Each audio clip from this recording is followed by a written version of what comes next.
All right, man. So Chef Pat, we are in the driver's seat sharing the story. We're live this time. I have some dope passengers about to get to the airport, and they had some questions about how did I become a chef. So we about to go ahead and just go for it. So ask away. So far, it's only been like 2 minutes in. I feel like I've had the best time hanging out with you. I heard so much about you already. But my question, like to start off with everything, you told us you're a chef, wellness, nutrition, everything. Yes. Like what has kept you so positive and like upgoing and like able to like move forward with life with so much grace and just helping other people?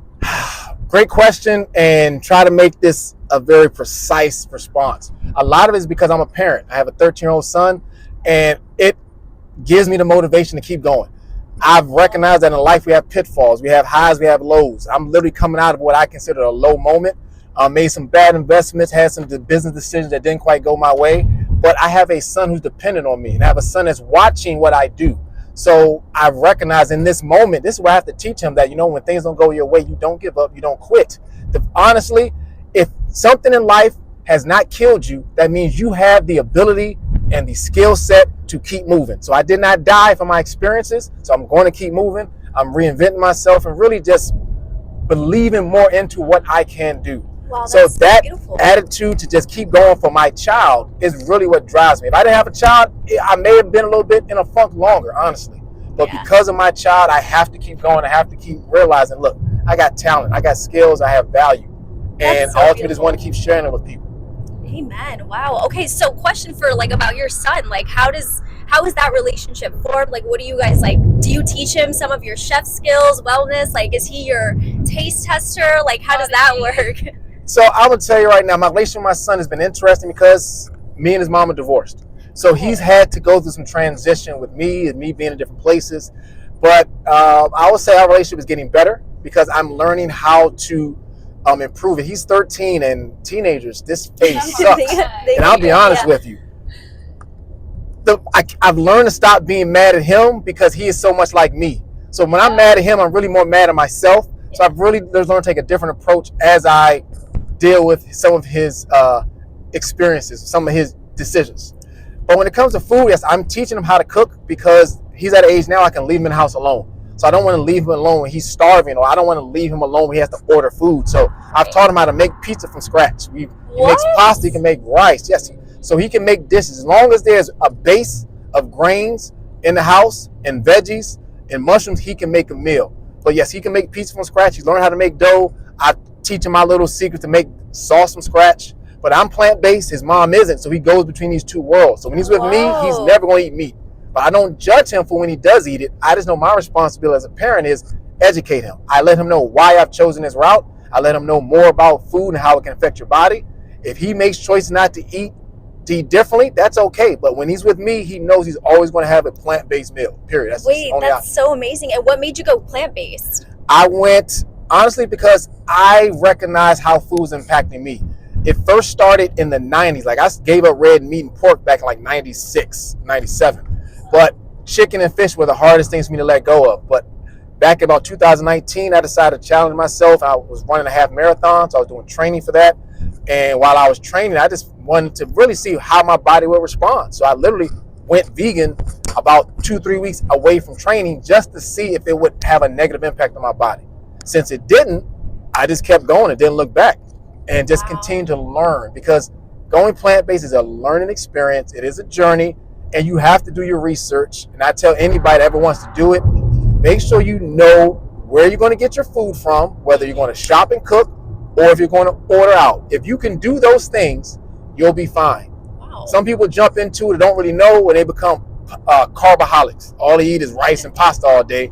Then they get bored, they get fat, and then they're confused. And this stuff didn't work. And it's not that being plant-based doesn't work. It's that you just need to know what to do. Right. And really need to understand you got to eat more than what you did before, because plants are less calorie dense. They're more nutrient dense, but they're less calorie dense. So you can't expect to eat the same portion size you had before when you eat meat and think that you'll have the same energy. You won't. Right. So you got to just learn some of those nuances and you'll be fine. But yeah, that's pretty much why I did it, because I just recognized that my body was going potentially could feel better, and it does feel better. Some people even think I look younger than I am, my age. So no way. Can I ask the question of how old you are? I'm 46. I will be 47 on September 11th. Hey! Virgo season. Virgo season. Yeah. That's so exciting. Okay, so what are you going to be doing for your birthday? Are you going to be cooking for everyone? Or are you going to be like, what's the And plan? I typically like to be alone. I typically like to go to the beach and just kind of chill. I've noticed a lot of people on their birthdays throw parties, and I always found that to be weird because why are you spending money for yourself when it's your birthday? Shouldn't somebody spend money on you for the party? Right. So I'm probably not gonna do a party. I'm probably will make some meal, I'll make some food, but it'll be something simple, probably low key.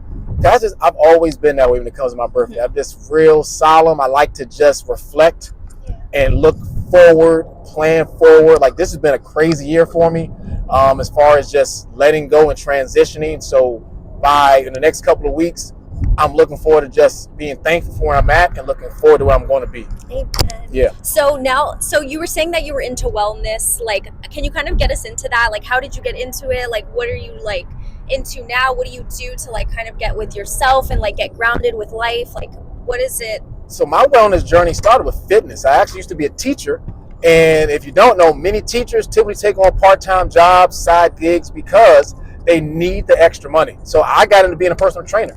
So I was a personal trainer back in the day when Bally's was around. Whoa. So being a personal trainer was the start of my wellness journey through fitness. From there, I actually kind of advanced my career by getting a master's in exercise science. And then exercise science exposed me to sports nutrition. So I delved into nutrition a little bit more because of that.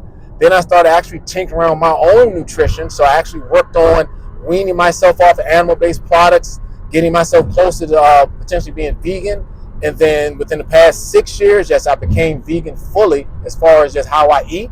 And it's just led me down a path to continue to read and make a better connection when it comes to food, fitness. But wellness isn't just food and fitness. I had to learn how to meditate. I had to learn how to do self-care and take more time to get my head on straight, learn how to be calm using breathing techniques and things of that nature. So this past maybe 2-3 years, I've truly embraced all aspects of wellness and how it impacts me and making me better, because it makes me better, it'll make the people around me better. Absolutely. So I have a question about the meditation. How are you able to like silence your thoughts and be able to like sit with yourself and like kind of block out all the outside noise?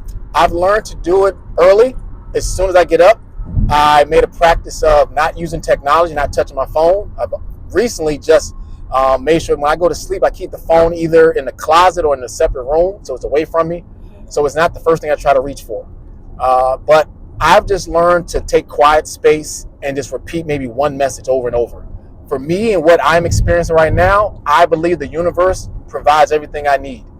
And I just tell myself that in my quiet time. I just focus on the universe provides everything I need, and I just repeat that anywhere between 5 to 10 minutes. That's beautiful. And it allows me to accept and receive everything that I need that I'm going to have, whether that's through a personal connection I'm going to meet, whether that's through money I'm going to get to pay bills, whether it's through just any experience that is going to help me get to where I need to be in life. So that's what I personally have been doing, just repeating one message over and over until that's the only thing I focus on. And what's something that you would kind of give advice to like younger generations, your son, as anyone going in their life, like kind of having a hard time struggling? Like, what do you suggest someone should do? What's advice you would give now? I let them know that give yourself grace and keep notes. The best advice I was given is that life is a big classroom and that everything we experience, both good and bad, are lessons. Be willing to take notes on the good things. Be willing to take great notes on the things that you really weren't happy about or unfortunate things, because that's where we learn, that's where we improve, that's where we really grow. And that's how you make sure it doesn't happen again. If you don't take notes from what you're experiencing, you're going to probably experience it again. That's how weird life is. Life is meant to teach you constantly. And as we go through the things that go well, great. Repeat it so you can keep having great experiences. But you will still experience something you don't like. So take the notes on what you didn't like and make sure that you apply what you learned so it doesn't happen again. And also share that information. I do what I do now so I can share with other people, because we are all connected. All of us will experience unemployment at some point. All of us will experience maybe being scammed at some point. We'll experience maybe a breakup in a relationship. We'll experience maybe some physical illness or ailments. We need to be willing to share that with other people so they can hopefully prevent that from happening, or at least get through it a little bit easier. So that's what I share with the younger generation. Take notes, apply those notes, but share with other people what you learned in this life journey. Wow, that's so beautiful. Thank you so much for sharing everything Oh. with us. Honestly, it's been so much fun in this car with you, hanging with you, and giving us so much advice before our trip. I feel like we're gonna have the best time now. No, you're because of going to all have of a this. phenomenal time because now we're connected. No, seriously, no, I had the best time. Please. What is your signature dish? My signature dish, I would say, could be a combination of things. For my plant-based folks, it'll be a beautiful, well-seasoned herbal mushroom risotto. For those that like meat, I actually make some amazing lamb chops. I've had people literally Ooh. stop and question me like, are you really vegan? The way my lamb chops taste. So I would say, yeah, definitely some lamb chops are going to be that meat-based dish, but if it's a plant-based dish, mushroom risotto is something that you want to have from me all day. That was Oh, another Whoa. question. I was going to ask whether or not you cooked meats. I for your do. chef. So that's why I really don't like to say I'm vegan, because true vegans don't do anything with animal products. I'm plant-based, meaning that I'm truly eating for the benefit of health. I care about animals, yes, but I'm ultimately not choosing the animals because of how it impacts my body. So I will still cook meat for folks, because if that's their choice and they're paying me, hey, no problem. Gotcha. Yeah. And I'll make it taste good. Heck yeah. We gotta try this. Oh my goodness. This sounds so delicious. You just tuned in to Stories from the Driver's Seat with Chef Pat, and when it comes to food, it is perfectly fine. I expect you to love food, but make sure the food that you love loves you back. Hey. Bye.